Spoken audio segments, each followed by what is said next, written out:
I realize that in many videos I talk about power converters and power everything, but I never talk about how actually a power MOSFET is made.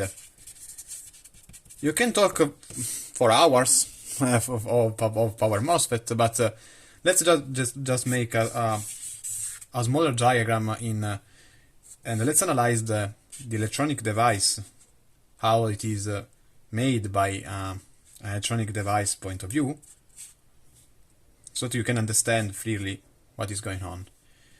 So a power MOSFET can be made with several junctions, PN, N, N, N, P. I will not explain all of the electronic device part. So let's just say that the power MOSFET has a vertical structure, and this vertical structure offers many advantages. So the first is that prevents insulation problems between the drain and the source, allows a wider source because the power MOSFET will be in a package, for instance the TO28, which will be something like this.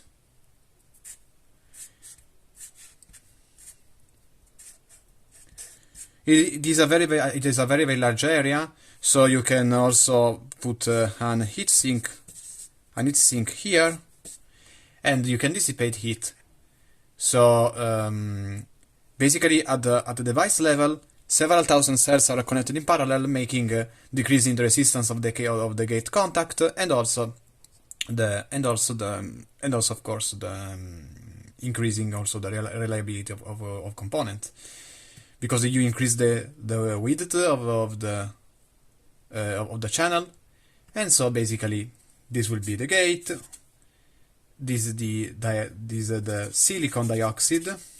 If I remember chemistry, it was SiO2, and this will be, of course, the source, which in power application it is a short circuit with the body. And now the problem. Let's just revise a bit the regions. So if VGS is higher than the threshold, and can happen three things, and if the VGS is lower than the threshold, it is off. If it is higher, it is on, but you have three zones: the resistive, the triode, and the active region. So in order to classify these three zones, the resistive, the triode, and the active, you have to check if the VDS, so the voltage between the drain and the source, is higher or less than the VGS minus VGA. So basically, if VGS is higher than VTH, so you can make basically a rhombus. If the answer is yes, you have three zones. If the answer is no, it is off. If the answer is yes, you have to ask another question: Is VGS minus VTH higher or lower than the VDS? If the answer is very lower, so if the true difference is very lower, you are in the ohmic region. If it is just lower, you are in the triode region, and if it is higher, you are in the active region. Use this region only in the amplification region. And naturally, you have seen this graph in many ways. So the resistive zones, so these can be also put in a graph. This is the graph of the ID and the VDS. There will be always a breakdown voltage, and basically you have curves like that for different VGS.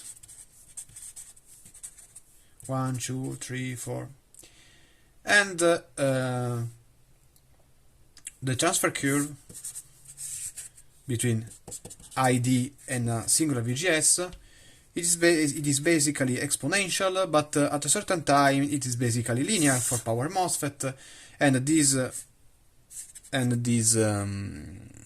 slope is called is the GFS, and it's called the forward transconductance, because it is the ratio between ID and VGS. So because that's why it is the forward transconductance. Now you transfer this curve right there, and you see that in between here, this is the resistive region and this is the triode region. Basically, this is not exactly like this, but basically it is something like this. So the MOSFET has many parasitic things. The first is the RDS on resistance. It is given by the channel resistance and the drift resistance. So the channel resistance is given by, you remember that in MOSFET there is a coefficient called K, which is equal to mu of n, mobility of the electrons, times chi, the capacitance of the gate. No, this is not the gate capacitance, sorry. This is the oxide capacitance. Then the ratio between the width and the length of the channel. So RH8 it is equal to 1 over 2K times the difference between VGS and VTH. And the drift resistance, R drift, is proportional to the breakdown voltage, to a coefficient, let's say that 2 to the 6, more or less, is something like that. So you can, as you can see, the higher the breakdown voltage, the higher will be the drift resistor. So if you are gonna employ silicon MOSFET, so if you're gonna employ from this equation, you can understand that if you employ, so RDS is equal to 1 over 2K VGS minus VTH plus something which is proportional to BVDSS to 2.6. So as you can see, if you employ, so RDS is a function also of the breakdown voltage. So the higher the breakdown voltage, and the higher this resistor will be. The RDS depends also on the temperature, has also temperature dependence. Here a typical graph in which at 25 degrees you have 1.0, this is R over R on, so this is the nominal value, and if you see the value at 150 degrees, you will have basically double or even the 2.5 the nominal resistor. So if you have 100 milliohm, you're gonna have 2050 milliohm when it is active, and this will cause, of course, a power dissipation in conduction region equal to P times Ri square. Basically, this is the conduction region. But most of the losses of the MOSFET will basically come from the switching losses, and you can analyze the. So first these are the conduction losses, and second there are also the switching losses. Now there are some circuits in order to test these switching losses, but basically you have to put a battery in between the MOSFET. You have to put a gate resistor, another battery there.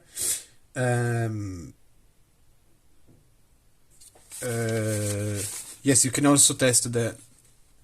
You have to put the inductance. You have to put the diode. But you can substitute the inductance if L is very large. You can substitute the inductance with a current generator. Let's just put a current generator, and it is easier. So basically, what is gonna happen in this circuit is that the MOSFET is gonna generate. So this is the VG. You apply a gate source voltage like this, and so when the gate voltage is high, the MOSFET will start to the capacitance will start to charge, and basically you will have a slower a slower charge like this in two phases, because there are the several capacitance. This is not in proportional, by the way. So you have something like this, and also something like this for the current, while the voltage is exactly the opposite.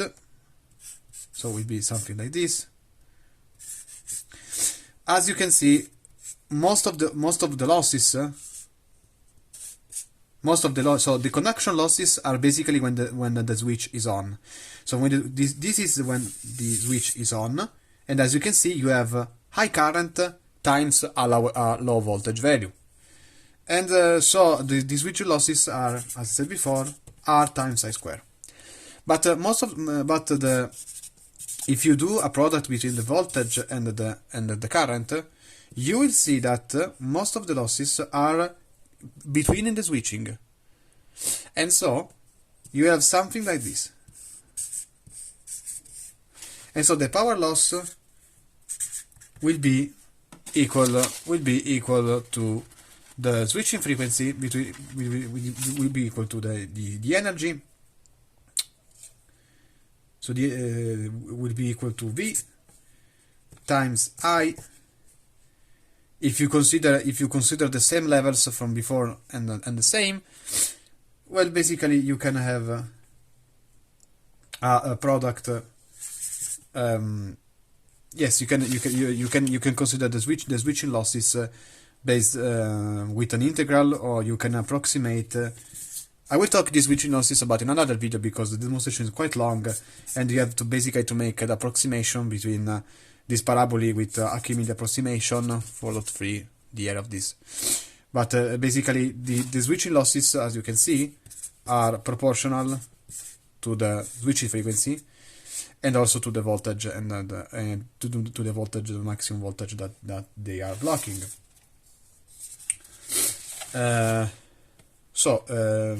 let's talk. This is just a very brief explanation about MOSFET. So I don't want to go much into the detail about the power dissipation, but let's assume that. Let me think for a second if I can do the explanation in a very brief explanation in this slide or not.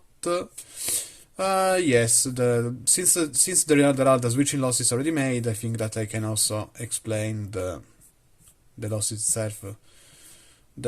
themselves. So yeah, why not? So yeah, why not? Let's make this again.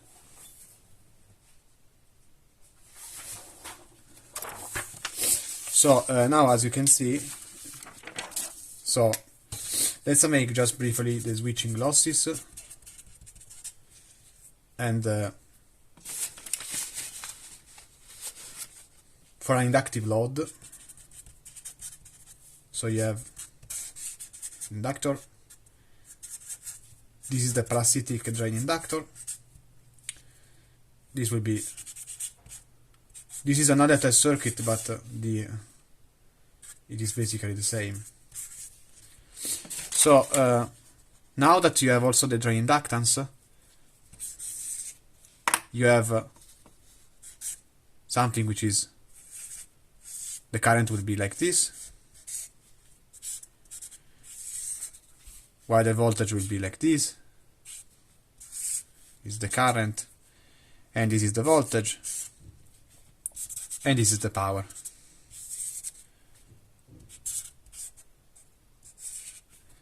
It is just a summation. So this is the voltage before turning on, and this is the voltage after turning on.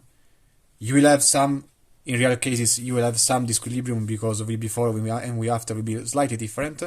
And so the P loss will be equal to 1/2 switching frequency, and now just the product between the voltage and the current. So V before times E after times TC on plus TC off. This will be, of course, TC on, and this, of course, will be Tc off times V after times E before. So it is Vi Tc on plus Tc off Vi, basically. Now, so this is just the switching frequency times voltage times I, which is a power, times a time, and this gives the, and this of course gives the time, because switching frequency and time goes away, and the power remains. With just the product, you're going to calculate the energy, and you need to integrate it with the time.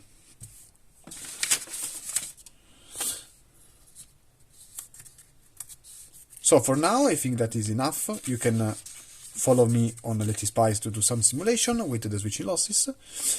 And thank you for your attention.